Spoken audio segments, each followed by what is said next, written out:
Morning. All right. I don't know. Should I talk to you about the cats or should I talk to you about him saying you're not prime time? Well, look, the president is entitled to his opinion, but I seem to remember it was October 8th, 2016. Remember the Billy Bush tapes were dropped? Every Republican was telling him to drop out, remember, except for Rudy Giuliani, who defended him, a man of honor. And he went on to become president, and who was the most shocked person on November 4th of 2016? President Donald Trump. He was shocked. Hillary was still in the fetal position over there, Jacob Javits Convention Center. Couldn't believe she lost. That's what elections are about. But the polls consistently, Curtis, show you in third place. Consistently stuck in that position. And some people think you're a spoiler. A spoiler? Well, let me tell you, 2 months before the Democratic primary, Andrew Cuomo was 40 points ahead. They were already telling me, why are you bothering? There's going to be a coronation. It's a Democratic city. Drop out. Then when he failed, and remember, the reason there's Zohran Mamdani is Andrew Cuomo failed. He didn't even go out and campaign. Then all of a sudden, Eric Adams, well, you should drop out, Curtis. Well, guess what? The only consistent one, the only man standing is Curtis Sliwa. The only man riding the subways every day talking about fare evasion, $1 billion of fare evasion. And I'm the only one saying, no, you ticket these people, you lock them up, you collect the money. Hardworking New Yorkers pay their fare. Everybody's got to pay the fare. I don't hear that, especially from Zohran Mamdani. He says, free fare on the buses. I laugh. Half the people don't even pay their fare on the bus. Enforcement. I'm the law and order candidate. One more mathematical question here about the race then. Yeah. You say that, and you're right, 2 months before the election, that Cuomo was way ahead. No one thought anyone else could catch him. The one thing that Mamdani had was infrastructure in his campaign. He had thousands of people on the street. You're almost a one-man campaign. That was part of the reason he was able to come back. How do you think you can lead a comeback doing it the way you do it? Curt, I respectfully disagree. I've opened up 5 headquarters in the outer boroughs. 5. Just yesterday in Tremont. But you don't have thousands of people canvassing the streets. That's what I'm saying. How is your plan to get that poll turned around? What do? Wave the flag? I have hundreds of people, okay? And many more people are joining me. My entire staff are made up of millennials and Gen Zers. Not all of them are Zohranistas. I'm actually in the neighborhoods where Zohran won by 70% over Cuomo. I don't see Eric Adams or Cuomo going to fight for that vote. I'm a fighter. Right? You go in the subways, 6 million people are on subways and buses every day. You're going to meet everybody, friends, foes, a lot of millennials, a lot of Gen Zers, and you campaign. Why did none of these candidates go into the subway? Because they're afraid.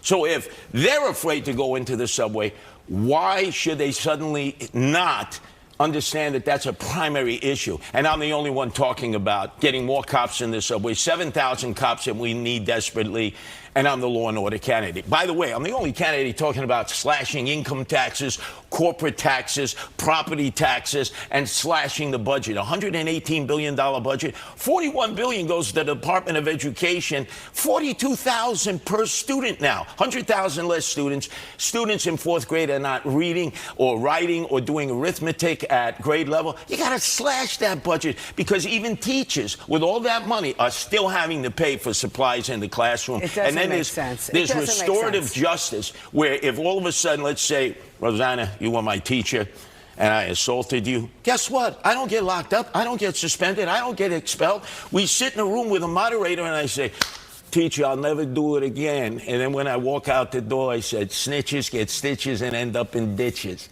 What? That ends. If students attack other students or they attack teachers, they're going to get locked up by the NYPD. Your message resonates with a lot of New Yorkers. Yeah. It does. But, I mean, let's be practical now. Your former boss, John Catsimatidis, who, I guess, do you have a job waiting for you in case this doesn't work out? I don't have any job. I left the job when I ran for office. And by the way, he supported Eric Adams in 2021. Okay, but he also supports you, and I think he's talked to the president on your behalf. Have you talked to the president? No, let's make that very clear. Nobody has talked to the president on my behalf. I have not received one call from the White House, from the president himself. Any job offers, John Catsimatidis, anybody Rosanna, offering you money? put $1 billion here, right? Remember that movie that won the Academy Award? Want to be a millionaire, right? Put $1 million, $1 billion. You can't buy me. You can't bribe me. I'm not for sale. You can't lease me. I'm not corruptible. But at what point are you realistic that this is not going to happen and that you could possibly hand the keys over to somebody that you don't like? Rosanna, look at Trump-Harris, right? It was neck and neck. He blew her away, won 7 battleground states and the popular vote. And how were the polls in the Democratic primary? Andrew Cuomo was in the Hamptons now going, man, maybe I should have campaigned a little bit instead of campaigning to become mayor of Southampton. Come on. This is not based on polls. This is based on people. I trust the people. I am not the candidate of the billionaires. I don't have one billionaire. All 3 of them do. I am not the candidate of the professional politicians. I am a populist, the blue-collar working class candidate, and I believe I'm against the city of yes that would come into residential areas and destroy the communities that I grew up in. And let's face it, if you were to say who's the genuine New Yorker in this race, it's Curt Sliwa through and through. Born in Brooklyn, tried to kill me in Brooklyn. When I die, I'll be buried in Brooklyn. The rest of these folks have been all over the place. In fact, they need a global positioning system to find their way around the 5 boroughs. I've been in all 350 neighborhoods, all 472 subway platforms, and I invite all 3 of the candidates. Hey, let's pay tribute to Italian-American heritage. You think you could come to the San Gennaro feast this weekend? You know, Saturday, Sunday is the last day. How could you not go to the San Gennaro feast? How much of this is about you truly believing you have a chance to win versus your disdain for Cuomo, Adams, Mamdani? No, it's not about disdain. There's got to be a pathway. I win the Republican vote in these polls. I win the independent vote, which is twice the number of Republicans. See, nobody wants to talk about that. The growing number of registered voters in New York City are independents. They are not affiliated with Democrats or Republicans. So if I'm winning the Republican vote and I'm winning the independent vote, and I got 28% the last time, and now I have an independent line, protect animals, no kill shelters, animal abusers go to jail, that's where I'm going to be, Queens Court.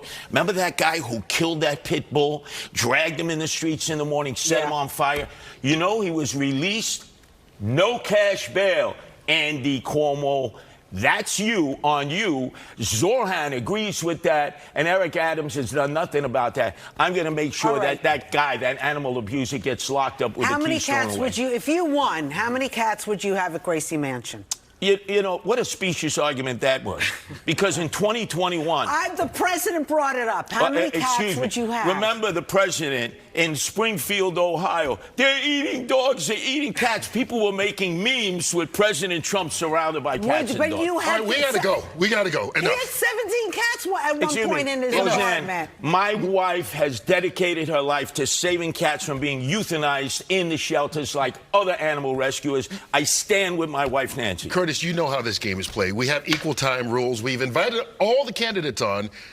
All 4 have not appeared here on Good Day New York. You've been here repeatedly, but we have to make sure we keep time constraints for other people. Let's do it on the stage at San Gennaro Festival. There we go. With a sausage and pepper sandwich. We got to wrap this up. Thank you so much for joining us, Curtis.